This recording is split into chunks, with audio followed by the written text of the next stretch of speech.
Sir பெற்றோர்கள் பிள்ளைகளுக்கு வழங்கிய தான பத்திரம்னு சொல்றோம்ல சார், கிஃப்ட் டீடு, இதை வந்து திரும்ப பெறறதுக்கு வாய்ப்பு இருக்குங்களா சார்?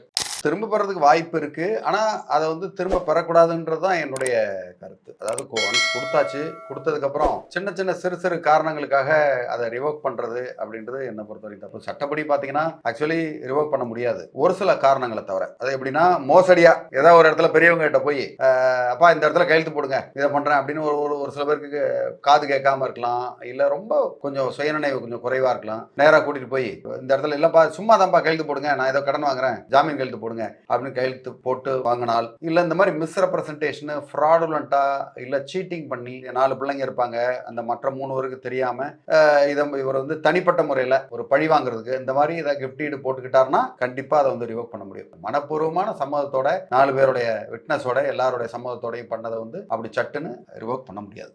சார், என்னென்ன வழிகள்ல இந்த தான பத்திரத்தை திரும்ப பெற முடியாது அப்படின்னா என்னென்ன வழிகள் எடுத்துக்கலாம் சார்? பொதுவாகவே இந்த மாதிரி கிஃப்ட் டீடு பண்ணும்போது பெற்றோர்கள் அவங்களா முன் வந்து நானே வந்து உங்களுக்கு பண்றேன் அப்படின்னு பிள்ளைங்களோட கட்டாயம் இல்லாம பண்றது.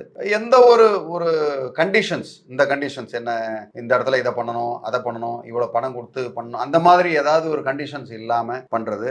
அது மாதிரி தானம் வாங்கினவங்க வந்து நல்லபடியா நடத்தி, பெற்றோரை வந்து நல்லபடியாக நடத்தி அவங்களுக்கு உண்டான மெயின்டெனன்ஸு அது இதெல்லாம் கரெக்டாக கொடுத்து அவருக்கு உண்டான மரியாதையும் வசதிகளையும் செஞ்சு கொடுத்து அது பண்ணாங்கன்னா ரிவோக் பண்ண முடியாது. அதை மற்றபடி மோசடியாக பண்ணால் கண்டிப்பாக அதை பண்ணுறதுக்கான வாய்ப்பு வந்து உருவாகும்.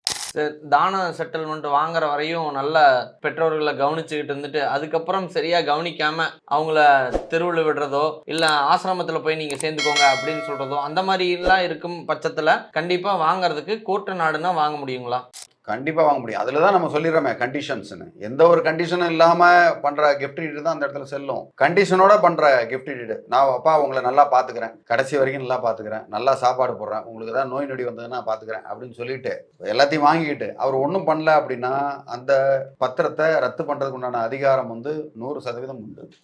இப்போ அப்பா வந்து பையனுக்கு தான பத்திரம் கொடுத்துட்றாரு சார். ஆனால் பொண்ணு வந்து ஒரு எமோஷனலாக ஒரு நாள் வந்து சரி எனக்கும் பங்கு வேணும் நீங்கள் கொடுத்துட்டீங்க அப்படின்றத அப்போ வந்து அந்த பொண்ணுக்காக ஒரு பையன்கிட்ட திரும்ப வாங்குறதுக்கு வாய்ப்பு இருக்குங்களா?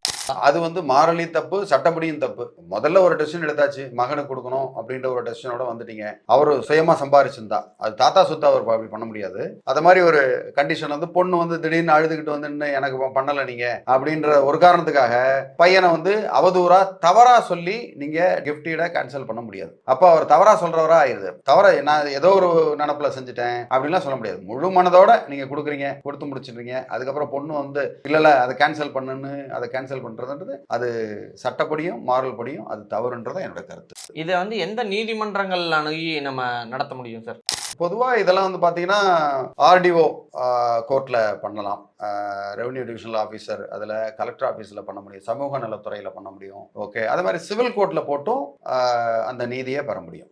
மேலும் உங்களுக்கு இது சம்பந்தமான வேற சில ஏதாவது தகவல்கள் உங்களுக்கு தேவைப்பட்டாலோ இல்லை வேற ஏதாவது உங்கள் கருத்துக்கள் இருந்தாலோ தாராளமாக கமெண்ட் பண்ணுங்கள்.